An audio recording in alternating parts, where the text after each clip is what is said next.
All right, and welcome to a very special episode of the Old Republic podcast. Today we are switching gears a little bit. We're going to set KOTOR and the Old Republic and Star Wars to the side, maybe for a week or 2 weeks because something pretty big happened, something we've been looking forward to for a long time, and that thing is Dune. It just came out this last week, and we wanted to talk about it. And who better to come on the podcast and talk with us about it is none other than returning guest, Pete, also known as Plo Cool on the Instagram and Twitter. So, Pete, how are you doing? Welcome back to the podcast. I'm doing pretty good. Thanks for having me again. It's fun to be here. Yeah, absolutely. Now, you were on the podcast way back. I think it was episode 56. I was going to say, Cassia knows for sure, 56. Mm-hmm. Remind everyone, I guess, a little bit about yourself, what you do online, what you have going on. So I run a Star Wars Instagram page that is not so... I'm kind of figuring out what to do with it next, but I kind of just post more on the... from an analytical point of view, kind of focusing on story, the hero's journey, that type of thing. But lately I've been kind of talking about Dune on the account, actually. But I think on the episode 56, came on the podcast to talk about Luke's hero's journey, The Last Jedi, and then I actually recorded with Cassia for her other Green podcast, Knight, yeah, the Green Knights, a couple months ago. It's gonna come out, so I've just, how like in the Justice League, there's that song, "The Speed of Force." I'm kind of going at the speed of my life where I am right now, so it's kind of just a little bit slowed up, but my goal is, like, before this episode comes out, it'll be out on Inspired a Galaxy. I've just been slow with real life, so. Oh, awesome. Yeah. No, I'm looking forward to that coming out. Yeah. Yeah, that's okay. The Green Knight has been in existence for a long time, the poem, so you can take your time to get the episode out. Yeah. It's just right. Yeah. So. Yeah. It's a classic.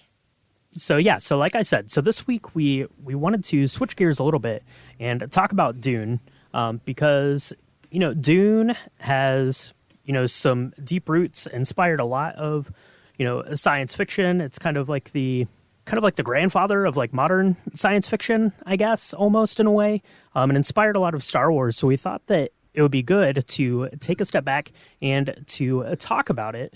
So I guess let's kind of first talk about, our own experiences with Dune. Was it a book that we were, big into, or did you absolutely love the 1984 film, or were you coming into it with fresh eyes for the, the 2021 adaptation? Pete, we'll start with you. What's your history with Dune been? So, for me, my history with Dune, it's pretty recent. It was last September when the trailer for the new film came out, and I was just instantly hooked. I remember I'd watched that trailer over and over again, and then for Christmas, someone got me a copy of the book, finally. And I read it and absolutely loved it. I loved it even more than I was expecting. Then I started getting into the other books, Dune Messiah. I really love Dune Messiah. And then I watched the 1984 film, which, isn't great. I mean, even David Lynch doesn't like it, but it still has its charm, and there's a lot about it I like. Mm-hmm. And then it just kind of was just leading up to the new film from there. But it's been one of my favorite fictional stories, and I think Frank Herbert has become one of my creative heroes over the last year. Yeah. Yeah, awesome. What about you, Cassia? What's your Dune story, I guess? It's funny because when I'd be in writer groups, like, some people would be like, "Oh, Dune, it's so good," and like the way they would describe it, it's like a desert planet, and people have different powers, and there's a big worm. A movie came out in 1983, but it was really bad, and I was like, wow. It sounds like a ripoff of Star Wars, and a bad one at that, And just like other people would be like, oh, Dune is so good. Like, they have, like, these really good interludes, you know, like, that kind of talk about philosophy, kind of the backstory and everything.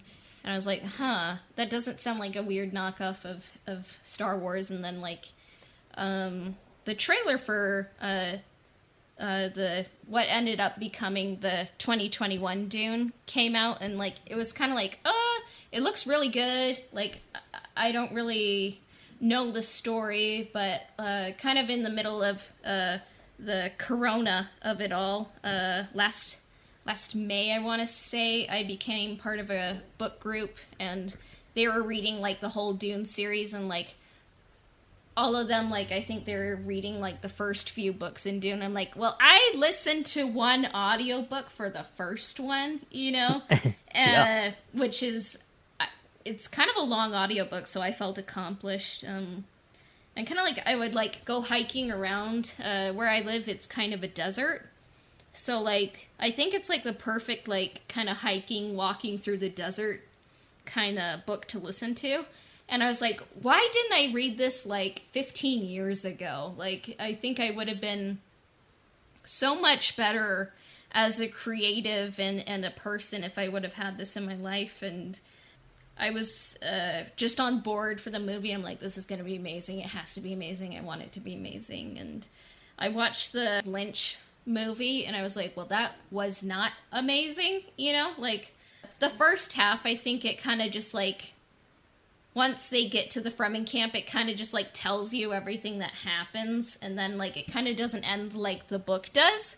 I think, like, they achieved a lot for, like, what they were able to do technologically and, like, the time constraints, and, like, David Lynch was kind of, like, constrained by the studio, I would say. But I think the David Lynch movie is actually the best ad you could really have for the 2021 movie. And I think I'm, like, fully converted to Dune now, and who knows, we could end up just becoming a Dune podcast. And I saw Dune twice so far, once in IMAX, once just, like, in the theaters, and my plan is to see Dune in the IMAX again. And I'm currently listening to Dune Messiah, and Frank Herbert just, like, is up there, I think, with Tolkien, I would say. Just such a deep thinker and interesting writer, like, with his world building and, like, what he was kind of trying to get across. Yeah, it was definitely some interesting ideas that he came up with, because the book came out in, like, 1965, I think. So Yeah.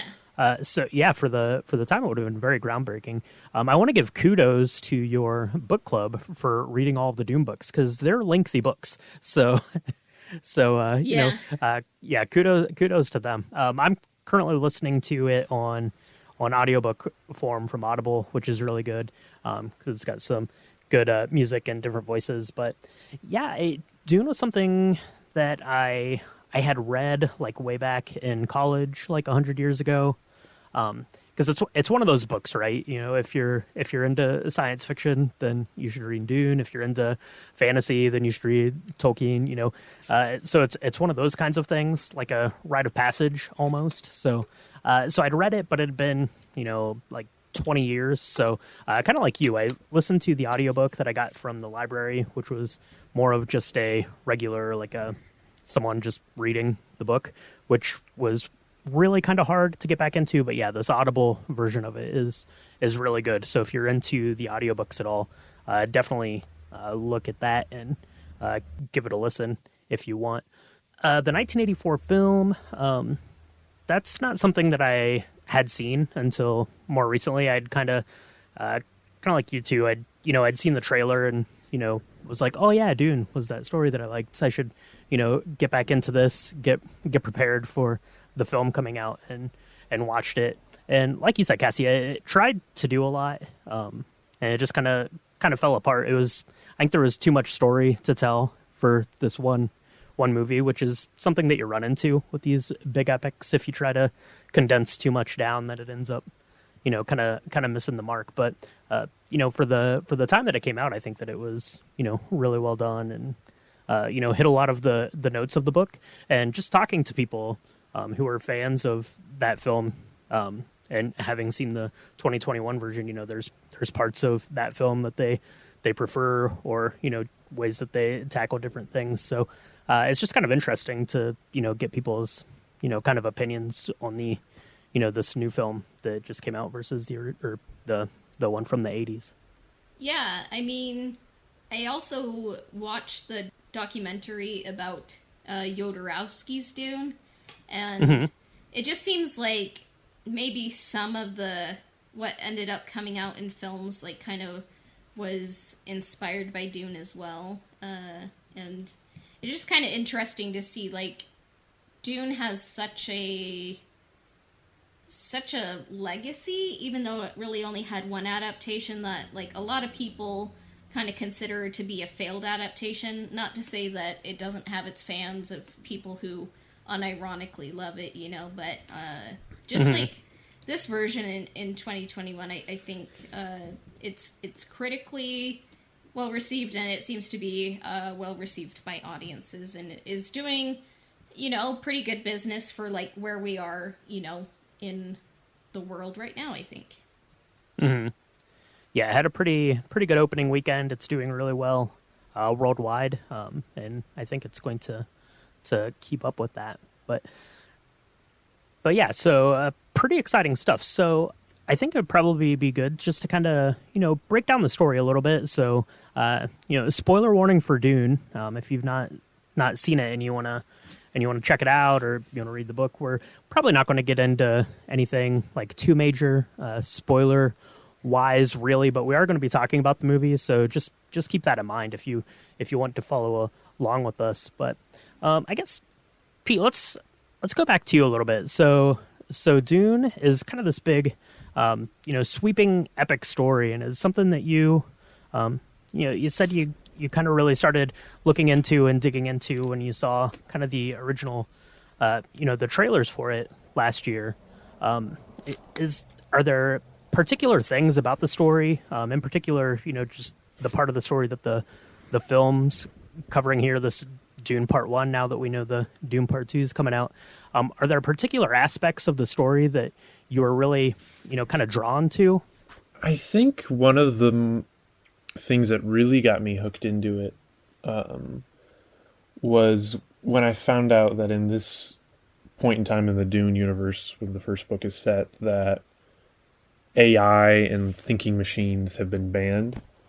I just thought that was really fascinating, because it sets this interesting thing for a sci-fi novel that, yes, it's so futuristic, but it doesn't have anything to do with predicting what will happen with like robotic technology in the sense. So it's smart in Herbert's point because he doesn't have to worry about being wrong, because he just gets rid of having to deal with AI. But also it's just smart from a story perspective, because it sets this really interesting setting where it's still incredibly futuristic, but especially on like Caladan, there's very like the finished furnishings that look very classical in a sense, and almost Victorian and other parts, and it's just really like Greek, Roman. There's just so much going on that I think is just really fascinating, and I think that was kind of one of the big draws for me. Was that it was sci-fi that wasn't too bogged down by the details of the specifics of technology. Which I like sci-fi like that too, but I thought it was just more of a philosophical sci-fi, which I thought that's kind of was what drew me into the story. Yeah, no, I agree, and I think that kind of framing it that way makes the story kind of timeless, like you said, because Herbert didn't kind of paint himself into a corner with the way that this technology was going to work out. But yeah, that's really interesting, perspective on that there. What about you, Cassia? Anything in the story that you're really kind of drawn to, or things that you thought were interesting? Yeah, I love the Irulan interludes where it kind of talks about like history, religion, philosophy, psychology, just a little bit of everything. It really got me to kind of really think deeply about things. And it's like, man, I wish I could kind of do what Herbert did with those interludes, because like I try to write some stories and like kind of before I had read Dune, tried to do something similar, and I was like, well, Herbert just blew me out of the water, you know, like I was just so impressed by just kind of it's so deep and philosophical. It really gets at the heart of the kind of human experience with relation to power and place, and definitely ecology, kind of the relation to the world. But it's a timeless story. Like, it could be told, like, in the medieval era, which I guess is sort of, you know, a saga of, or a song of ice and fire, you know? It could be told, like, in the future, like it is. It could be really told anywhere. Absolutely. And I really like those too, kind of the interludes. You have, I'm doing it on the audiobook, so I'm not sure if it's at, like, the top of the chapter, or the, you know, at the end of the chapters, but where they have, kind of the historical teachings. It's almost like a biblical verse, kind of. And there, you know, that's telling, you know, some of the history and lore and kind of the, you know, the religion kind of what's going on in this world, I think is really interesting. I like the way that the film opens, kind of with the as Zendaya is given, you know, kind of this monologue, like basically bringing you up to speed. It reminded me a lot of how they started off the Lord of the Rings films, giving you kind of all this background and sort of this opening monologue to get you up to speed without, you know, really bogging you down with a bunch of story. It's just, this is you know, kind of the stuff that you need to know to get into it. But yeah, I thought that was a really good way that they kind of, you know, kicked off into this story here.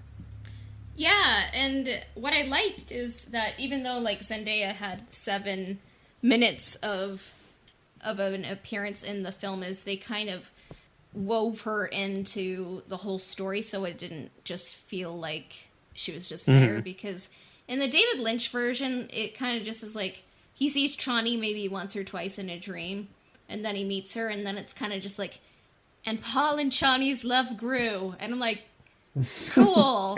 What a great role for an actress to just, okay, you know, like, but this one, it starts with her character Chani kind of like laying the groundwork of like what the story is, like kind of what the situation is in the universe. And even though like my favorite character is Irulan, like I'm okay with her not being in this and kind of giving like Chani kind of like, you know, the opening scene, you know, to kind of lay down the situation of what's happening. And they kind of weave her in through the whole film, so like you really kind of feel this it's not just a relationship, because it's not really a relationship in this movie, but you feel her character woven through. Like, you get that she's going to be important, and just like her in a desert, you know, like, so yeah. Yeah, she definitely fits in and fits that role. And I like the, you know, kind of the dream sequences. So that way, you know, kind of towards the end of the film when they do finally meet, it has some more weight to it. Like you said in the David Lynch adaptation, it just kind of happens. But yeah, I think that it carries a little bit more this way, the way that it was presented. Yeah, and didn't you do a post with this great quote, Plo, where you see it in a dream? It's the mystery of life isn't a problem to be solved, but a reality to be experienced. Yeah, which that's a Soren Kierkegaard quote. Yeah, that Herbert took from him and put in the book, and now Denis Villeneuve put in his movie. I just think it has lingering relevancy. Yeah. It's just, I think that's my favorite quote from the movie and the book. Same here, because, like, I was like, is that an Alan Watts quote? Which just shows that, like, I'm like, I need to work on my, you know, Kierkegaard more. But Don't we all? What I loved is, like, Paul is seeing multiple futures, and like you kind of get that. Is the name of the guy he kills? Was it Jonas? Jameis with an M. Jameis. Okay, I was close, but yeah. So he's seeing multiple futures, and like you kind of get that Paul kind of sees Jameis as a friend, you know, and so like when Paul has to fight him, he really doesn't want to kill him, and he considers him a friend. And I think that's kind of an addition from this movie, which I really loved, and like just kind of like how Paul's visions were incorporated into the plot. I think they did a really good job. Like you saw the variety of timelines in a way, but some things were just like, there's a beetle, you know, that like you see in one of Paul's visions where Duncan dies, and like Duncan sees that same beetle. So like some of the things are very specific, kind of laid like solidly in the timeline, and some things are in flux, like, you know, like maybe a sandstorm or a sand dune, you know. Yeah, can we talk a little bit about what that beetle means? Yes. Sure, yeah. So this is a little spoiler territory. Is that okay if I can get into some Let's details? spoil it, you know? Okay, so... You've had 60 years to read the book, so... Yeah, exactly. So with Duncan, on my second rewatch, someone had pointed this out, but that beetle ties into Dune Messiah because how far are you into Messiah, Cassia? I mean, I think I know the general laywork of the story, but I'm kind of like more towards the beginning, but I think I know the general beats. Like I've just been reading about Duncan, so, and he's okay. So the Gola in Messiah, who is created, which is of Duncan, which is like his body, because he dies in the first one, brought back to life. His flesh it's not really Duncan. And it's by the Bene Tleilax, and their emblem is a beetle. Huh. That's a really good detail. Yeah, that one went over my head too. But on my second rewatch with the vision at the beginning of the movie when he's first talking to Duncan, right when Paul says, like, if I had been there, you would have survived, it cuts to the beetle in front of Duncan's corpse. Huh. And I was just like honestly floored by that Denis Villeneuve would include that just incredibly like deep, like just incredible deep cut. Yeah. So I thought that was really cool. Also with Jamas being his friend in the vision, in the book, during Jamas's funeral, there's all the people who are giving their eulogies for him, and they're calling him Jamas was my friend. When Paul eventually says Jamas was my friend at the funeral in the book, and that kind of goes as to why they showed him as his friend in the visions in the movie. Yeah. So I thought that was just like, I think you were talking about that, Cassia. Yeah. But I just think that is another great detail that goes to show just how much Denis Villeneuve knew what he was doing. Yeah. You can just tell how much Villeneuve loves this story. I'm not gonna say if you're adapting something you have to read the book, but like for a book like Dune, I'm like you have to read it, and you kind of have to know what you're adapting, I would say, because this kind of story needs it, and you can tell I was just floored by the amount of detail in this movie. Nothing seemed excessive. It just seemed like the world of Frank Herbert came to life, and I was just I wish that Frank Herbert could have seen this movie, because I think he liked watching the David Lynch version the first time. It was fun, but I think this version just did his story justice, Definitely. Yeah, absolutely. And if you go back to when he would have been writing this, Frank Herbert, it's science fiction, like films, especially in any kind of scope, weren't really a thing that much, right? I mean, you had like Planet of the Apes and what was it, like 2001, A Space Odyssey, but I couldn't imagine that when he was writing this, like he ever had any sort of anticipation that, people would latch onto it and it would turn into this, kind of, big cultural, cornerstone for people in the way that it did. So yeah, so it would, it would be amazing to be able to, get kind of his perspective on it. So yeah, and it was just so amazing to witness it unfolding. Like there weren't like, I guess there were a few minor things that were kind of not in the adaptation, but it just I feel like that's probably one of the best adaptations of a book that I've seen that kind of has like that retains the most fidelity, I would say, of the original material. Mm-hmm. Yeah, I would agree.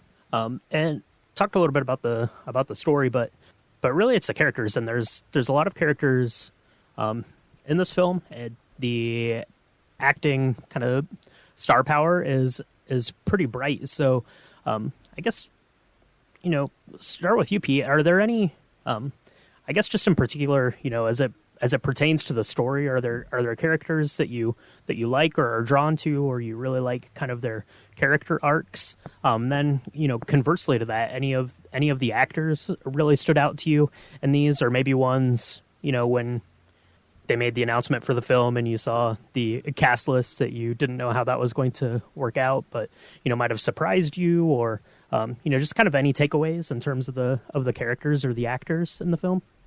Yeah, so my favorite characters from the book were Leto, Jessica, and those, and probably Stilgar were probably my top three characters.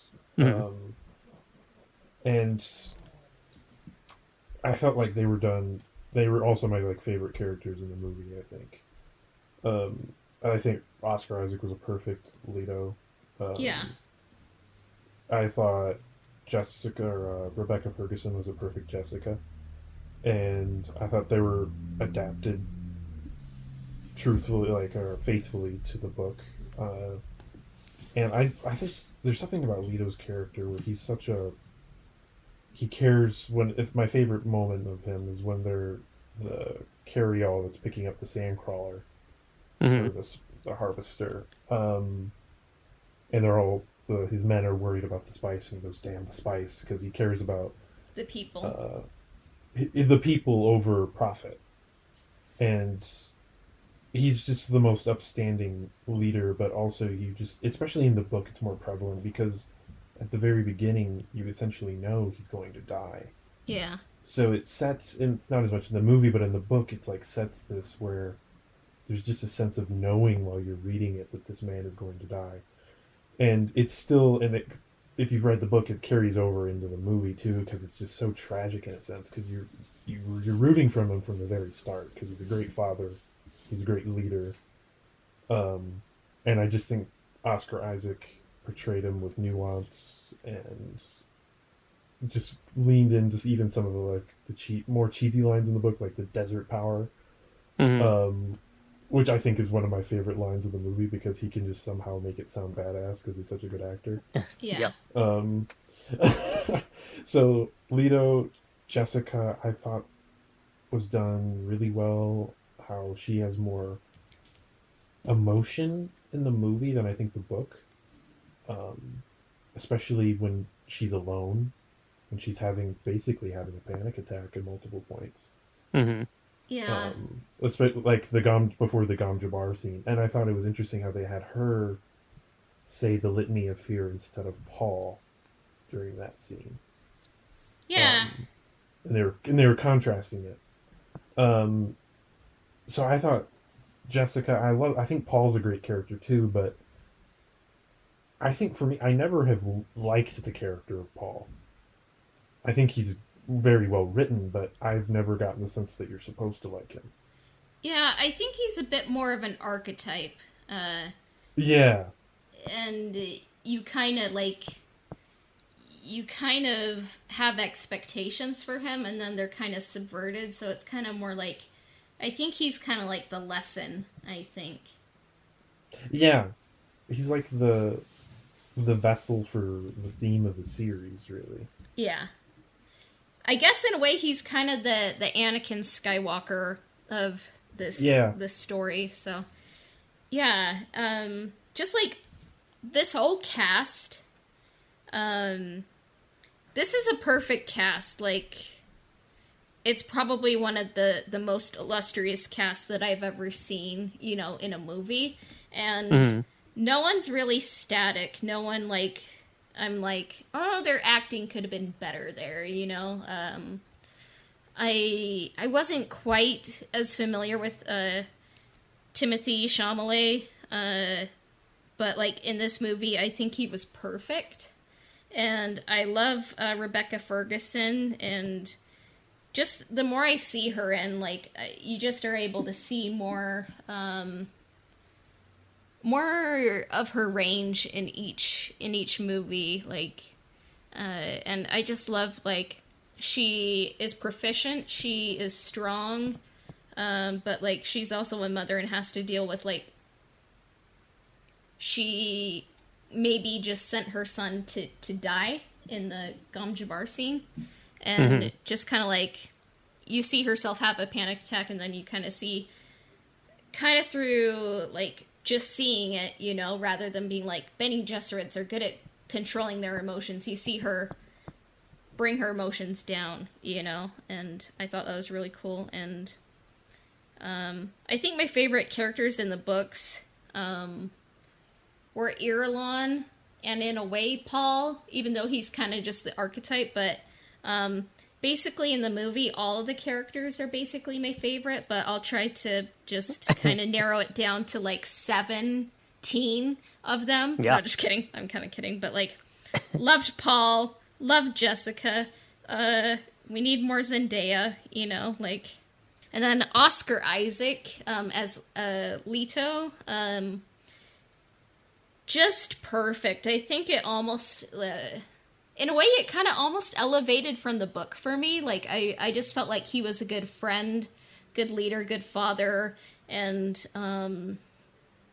not quite husband, but, like, good relationship that like, he and Jessica weren't married, but you just felt there was love there, like, and Jason Momoa and the Baron Vladimir, and basically everyone else did a good job. So, yeah. Yeah, I'll just kind of echo what both of you said, because the characters, I mean, obviously are well written, in the book, which is, why it's been, going strong for so long. And the acting's all great. I will say that I was really surprised with how much I liked Jason Momoa's Duncan Idaho. Yeah. Not that I thought that it was going to be bad, but it was a lot better than I was kind of expecting. I bought into him in that role a lot. I really, enjoyed every time he was on screen. Was always great. So yeah, he wasn't just Aquaman, but in Dune he was a different character. I think that's the most nuance we've seen from Jason Momoa in a performance, at least for me. Yeah. Where he's just great, like, really just all around incredibly likable, and I think that's what brings Jason Momoa is just a likable dude. So he brings that to the role. I did think it was interesting. There's one more thing with him, is that they left out the scene where he gets drunk in the book and is accusing Jessica of being a traitor, where he kind of lets his tongue slip. And I thought that was just because one of the things I've universally just kind of seen is everyone loves Duncan in the movie, but I think it would have been interesting if they left that in the book, in the movie, if people's perception of the character would have changed a little bit. Would have been different. Yeah, it would have been interesting, to give him a little bit more depth. So I guess that could maybe be kind of a takeaway on the characters. He was a little bit one note, maybe, and probably just kind of in comparison to the rest of the characters that we see on screen, but which isn't necessarily a bad thing, but because he just kind of is the most fun character to watch, at least his action scenes. Yeah. Yeah. Yeah, I definitely agree there. So, Cassia, I know that you had a chance to see Dune in IMAX. Pete, did you see Dune in IMAX as well? Dennis Villeneuve said that we had to, so. I did see it in IMAX. Okay, so kind of the next thing I thought we should talk about are the visuals of the film. It's breathtaking to look at, but Pete, let's start with you. Any particular scenes or things on the in frame that you thought were really excellent? Which is a very broad question. Yeah. I know, but it was pretty much all of the movie. I just thought was visually gorgeous. Certain things that stood out more than others is where, let's see, I thought actually one of the very first frames with Zendaya's voiceover, when it shows the Fremen in the sandstorm with the big harvester in the background. I thought that was just stunning in IMAX because it really just sets the scene for the rest of the movie. And then when you see the Fremen come out of the sand and attack the Arkanans, I thought that was just a gorgeous, really well done scene. The stuff on Caladan, just the immensity of the ships that they show in space, and how they give you such a good scale of how big they really are, in terms to the ships that are like flying out of them or in reference to the planet. I just thought the scale of the entire movie was just gorgeous. And just it made you feel small. Yeah, that was one of the things that I took away from it. Is I was just sitting there for about 2.5 hours, and I'm like, how did they get things to look this big on film? Yeah, so it's just like there is very few things. Just the entire thing is a visual spectacle. That it's less so specific shots that come to mind, more so just the entire movie. Because it's just so visually gorgeous from start to finish. Like, I don't think there's maybe like, I think the only thing that comes to mind that it didn't land for me was one of Paul's visions of the Jihad when he is in his gold like Fatican suit, and then it retracts and it shows his face. I thought that looked a little wonky. That was like the only thing that I thought looked bad in the entire movie. Yeah. But I don't know. Seeing it in IMAX, like, I think if you can see it that way, it's just a visual and auditory, like, masterpiece in a way. Because I remember seeing Tenet in theaters last year, and the sound design in Tenet just, like, was not, I'm gonna say this diplomatically, mixed well. So, like, I really could not hear what was going on, even though everything was so loud. Like, I think, like, 3 days afterward, like, my ears were still hurting after seeing Tenet in theaters. But with this movie, like, the effects and the sound, it reverberates, like, it feels powerful. Like, when people use the voice in this movie, it doesn't just sound like in the David Lynch, it's kind of just like a scary voice, like, do what I say, it's like, it's like hitting different sound waves almost, and like, you can feel it. It goes through your body, it reverberates around you. But the effects, like, throughout the whole movie, I'm gonna say, good things about Christopher Nolan now, because, like, he, in his movies, he's kind of famous for, like, wanting to do everything practically, which I think can be good.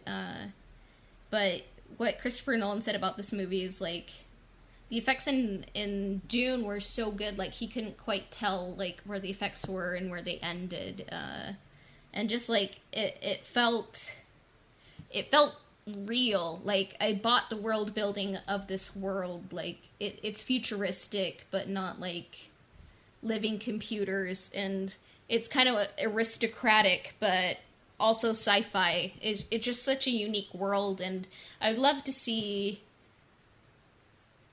as much in this style, and with the effects and the sound design, the score and everything, it really just, I couldn't really see what was practical, what was real, and ended, and where the fake began.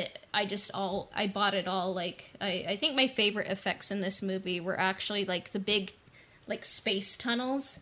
They kind of don't even show you like how space travel works in this film, but I was fine with that. Like just seeing the tunnel and just seeing the little ships come out of it, that was enough for me. Yeah, that was super cool. I think my favorite kind of just individual scene was right before they leave, and Paul's out on that, he's like on the beach, and he puts his hand down in the water, and he stands up, and you just see all of like the transport ships like going off world, you know, out kind of over the ocean. I think that was probably my favorite, just in terms of like visual like spectacle, because you had the cool water and all of the, you know, kind of those steel gray ships taking off in the background. And I really like the scene kind of leading up to that, where they were packing up all of the, you know, like the family artwork and like the bullhead and things like that. I thought that was really great. Yeah. Now, Cassia, you touched on the sound design a little bit. What about it sounded, it was an audible sensation, to say the least. It's very loud, and kind of the sound effects and the sound design really do a good job of being part of the story, which was not something that happened in Tenet, which you mentioned, and I 1000% agree with you on. But what about Hans Zimmer? What about the score? Did we like the way that it was kind of designed? Like there weren't really huge like musical notes, at least not that I can remember off the top of my head. It was more just kind of woven in with kind of this, you know, kind of percussiveness of just the environment and things that we were in. But what did you think about Hans Zimmer and the soundtrack to this, I guess? I guess sometimes I get the vibe that like I haven't really enjoyed Hans Zimmer's scores since like The Dark Knight. I have yet to like see Interstellar all the way through, so I'm sorry if like there's going to be 1,000 people in the comments saying like you need to listen to the Interstellar soundtrack. I'm like, I'm getting to it. It's just a really long movie, and I need to psych myself up to watch it, you know. But yeah, when I was watching the movie, it's not like I mean, it does kind of have the droney sound, but it's not like it was trying to sound epic, kind of like generic blockbuster. It really set the mood of a story in kind of like a futuristic yet timeless story, but it really kind of clung to the Arabic roots, I want to say, like yeah, there's a lot of like chanting and stuff. Yeah, I loved the Bene Gesserit themes, where you can just kind of hear like women chanting, and there's a lot of standouts. And like I remember seeing one comment like where someone was kind of saying like, well, in 20 years you're not going to hear like this score at football games, like, you know, the Lord of the Rings and Star Wars scores. But I'm like, I don't think that's the barometer to really measure Dune's score by, because I think it's kind of a different sci-fi kind of film. It's not like a fairy tale like Star Wars. It's not really like a epic, you know, action adventure saga like Lord of the Rings. It's kind of more of a contemplative, philosophical kind of science fiction film, I would say. So the score fits. That's what I say, and I liked it. So It's funny that you say that, because I actually thought that some of the music actually reminded me a lot of the Lord of the Rings, like the Lothlorien themes, like in the Elven Village. Like I got a lot of those kind of vibes from parts of it where the music kicked up a little bit more. But Pete, what about you? What did you think about the way that that the music kind of interwove in between all of this crazy bombastic sounds? I thought it was very atmospheric, Mm-hmm. in a good way, because it weaved in with wove into the sound design really well. At times where you couldn't tell which one was like the sound from the movie or the sound from the score, which I thought was interesting, but really a smart decision. My favorite little musical cue from the entire movie, though, was the Atreides theme, the bagpipes. Oh, okay. Yeah. I thought that one, people say there isn't like an epic score moment from the movie, but that one is pretty epic. I mean, I think we didn't get enough of it. Mm-hmm. yeah. Because especially when Gurney is leading the Atreides troops into battle when the Harkonnens attack, I thought they should have extended. I'm sure there's an extended version of that battle. I get why it was cut short, but I wanted a little more of that, because that score right there is just incredible. Yeah. Yeah, it's really great leading into that battle, and I like when they're just stepping off of their ship onto the planet there, and he starts playing it, because it's very jarring almost when he starts playing. So Yeah. One thing I wanted to ask you guys is, what are some of your favorite like show don't tell moments in this movie?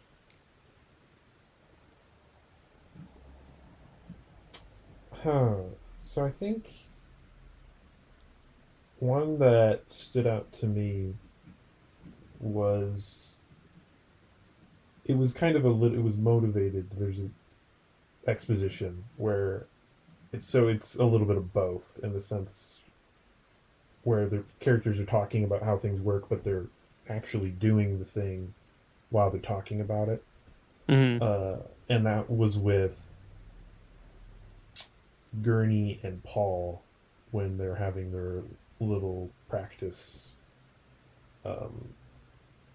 duel, and how Gurney saying like the slow blade penetrates the shield, and then they're actually fighting while he says it.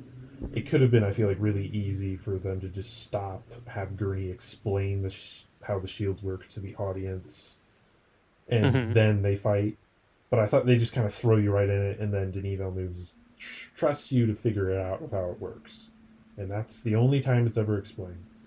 So I thought that was definitely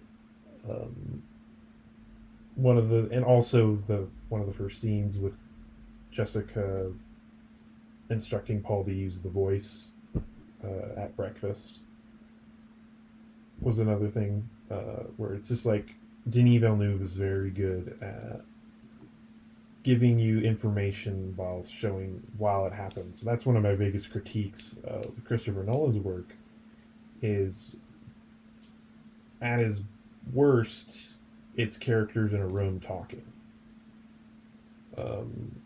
about certain details, and then you just kind of get lost because you don't really know how it works, because he's not showing you what's happening, he's just telling you through characters having conversations, which after a while just doesn't work. Denis Villeneuve doesn't do that, which I really appreciate.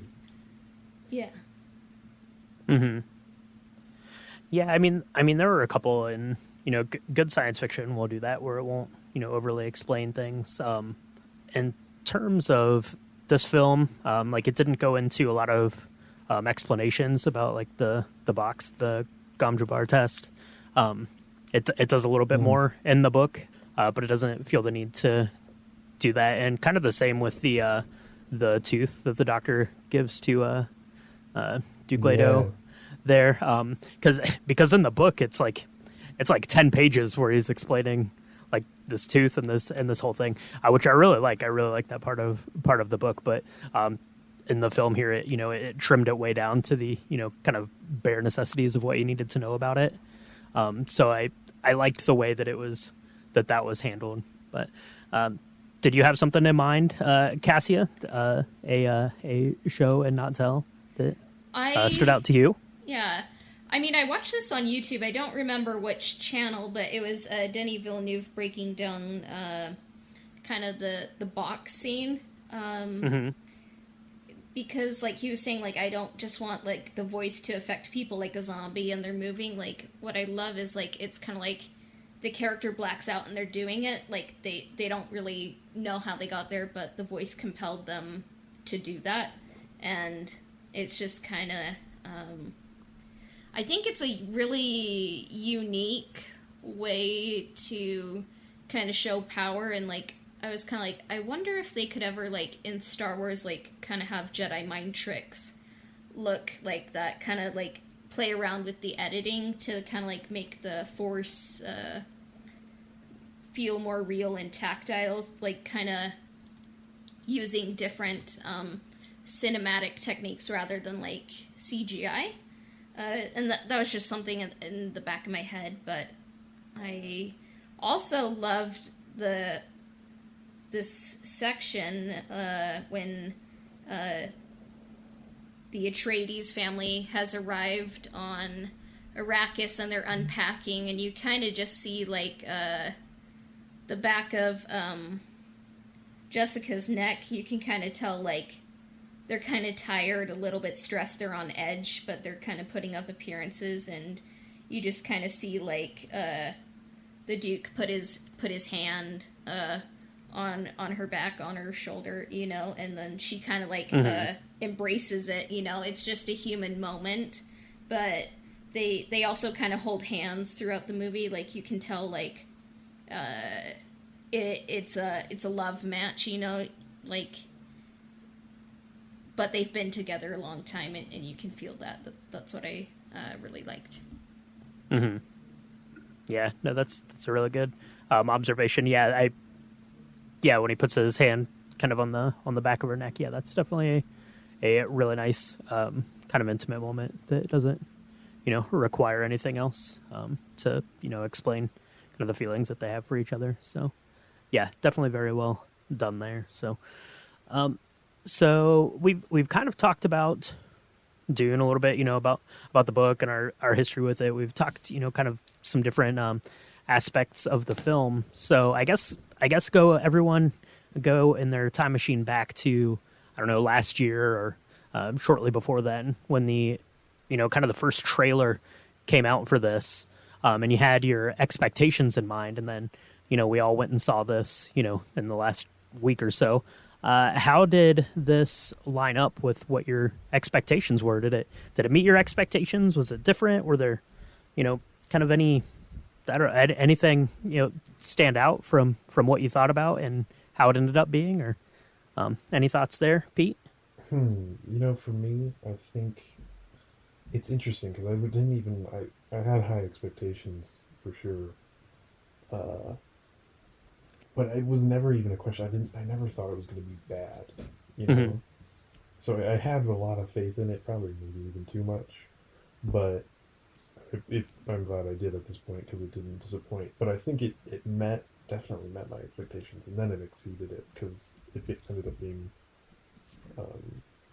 certainly more faithful than I was expecting it to be to the book, and I was expecting it to be pretty faithful.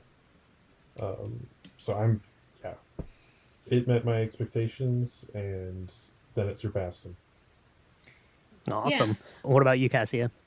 So I had seen Arrival. I don't know if I really enjoyed Arrival, but I thought it was a well-crafted film. I haven't seen Blade Runner 2049 yet. It's on my list, and I feel guilty for having not seen it, before I saw Dune, but I had the highest expectations for this Dune adaptation, like, based on the trailer and the book, and I was just hoping that, like, it would kind of translate well for audiences, and I'm kind of, I don't know, a positive person, and so I was like, I have the highest expectations. I think it's going to be really amazing, and somehow it surpassed even those expectations. So I'm fully, 100% committed to Dune now, and maybe a little bit too into Dune, but I love it, and it was amazing, and it was really good, and I'm champing at the bit for, Dune Part 2, and hopefully we get to see Dune Messiah as well. Yeah. No, I'm kind of in the same camp as UP. I saw the trailer for it, and I didn't really have any kind of like specific expectations for it. I just saw it, and I was like, oh, that's going to be really good when that comes out. So I mean, it met those expectations. Now, I think Cassia, you said that you'd listened to it, I think twice, kind of since then. I've listened to it. I'm almost through my second listen through now. And I mean, even when you're like reading the book or listening to the book, you don't like that didn't give me any kind of like expectations for what I wanted to see in the movie, because the audiobook it's insane. It's like 20 hours long. So I'm like, well, obviously all of this is not going to be in the movie. So I didn't have any kind of like steadfast things that I, wanted to see or anything like that. Yeah. So I just kind of saw the trailer and I was like, yeah, that's going to be pretty good. So, and it turns out that that's correct, because it is indeed pretty good. And it's so good, in fact, that they announced Part 2. Are either of you surprised that happened? Not surprised that I thought it was going to happen, but I was surprised that it happened so quickly. But I'm not mad about that either. Yeah. I know one thing that does kind of get me frustrated when I think about it is that Denis Villeneuve wanted to shoot Part 1 and 2 back to back. Mm-hmm. But Warner Bros. Didn't allow that, which it hurts just a little bit, because we could probably be getting Part 2 next year if they would have let them. But no, I wasn't too surprised. I'm happy, and like Cassie, I'm hoping this gets to at least Dune Messiah. Yeah.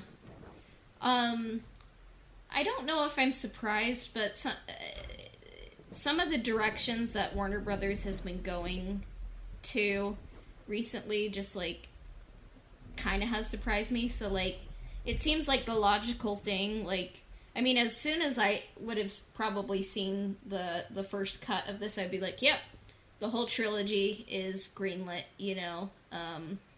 but I was thinking, like, it's critically acclaimed, it's doing really well, with audiences, that I'm like, it really should, like, some of the interviews you hear, and it's like, oh, we're maybe doing a second one, and it's like, I really hope it comes together, because if Part 2 isn't adapted, it would just be such, like, a travesty, I think. Like, it would be, like, one of the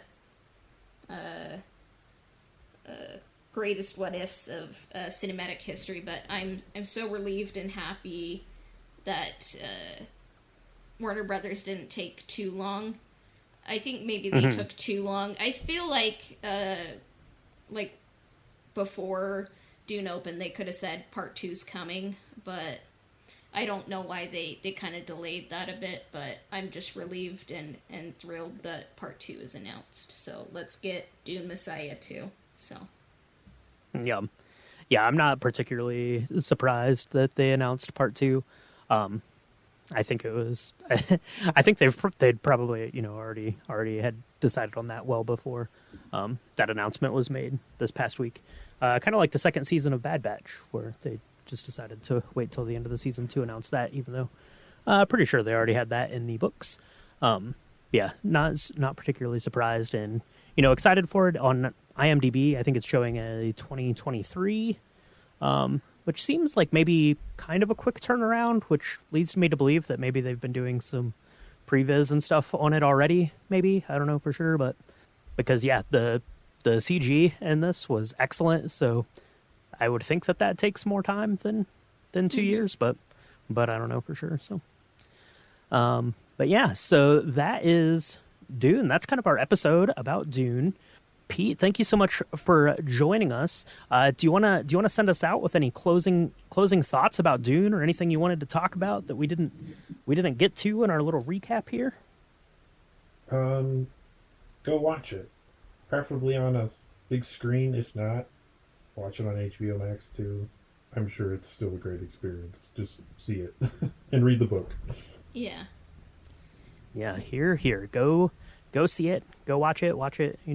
Watch it at home. But definitely make sure that you watch it because it's worth the 2.5 hours of your time to see it. So yeah, I have a goal of seeing it 5 times. So far, I've seen it twice out of the 5 times. If I see it 5 times, I unlock an achievement. Kind of like a video game achievement. That's right. You get a platinum trophy. So yeah. So I guess real quick here before we sign off. So you want to see this 5 times? Have you seen anything in the theaters more than 5 times? 5 is the limit. I really liked Tron Legacy when it came out. I saw that in theaters 5 times. So it was kind of like 5 times. Yeah. Okay. I mean, back in those days, like, you had to wait a longer time for DVDs to come out, and they didn't really quite have like online rentals or streaming services, and ticket prices were also cheaper then. So yeah, that's fair. Yeah. That was my limit though. What about you, Pete? More than 5 for you? I'm at 2 right now. I think I'll see it at least one more time in theaters. I wouldn't be surprised if we got more than that. We'll see. I think 2 more times. Like I'll predict you're gonna see it at least 4 times in theaters. Yep, probably. Yeah. 2 more times. Yeah. Well, I've only seen it once, so I'm probably try to see it at least 1 more time in the theater, Wow. and then I'll probably Only watch once, it. Brian. No, just kidding. Just once. I am so far behind. I went on vacation 2 weeks ago. It was the absolute worst time to go on vacation to watch movies because every movie that has been held back for a year all came out last week. So Yeah. it is time for me to start catching up. Yeah, So there's so many films I need to see. So it reminds me of the SNL skit that they kind of just started, where there's this one new film critic who watches 9 films at a time, and he reviewed the Paw Patrol movie and No Time to Die, and I think it was the best review of the Paw Patrol movie that could ever exist, honestly. So yeah, so yeah, there you check go. that So out. It's your homework. So watch Dune, watch Paw Patrol. That's available on Paramount Plus, I believe. So go do that, and after you watch Dune, 1 to 5 times, like Cassia, you should get on Instagram and you should go follow Plo Cool. So Pete, tell everyone where they can find you online. You can follow me at Plo Cool on Instagram. It's the profile picture with Plo Koon and a saxophone. And you can follow me on Twitter as well with the same handle. All right. So make sure you go do that because the account is excellent and definitely worth a follow. And thank you so much for joining us this week to talk about Dune. Since we are a Dune podcast now, I hope that's okay with everyone out there. Cassia has declared it as so. Yep. So thank you. And normally, Cassia, we'd say, may the force be with you to sign out. But what should we say for our new Dune-centric podcast? The spice must flow. There you go.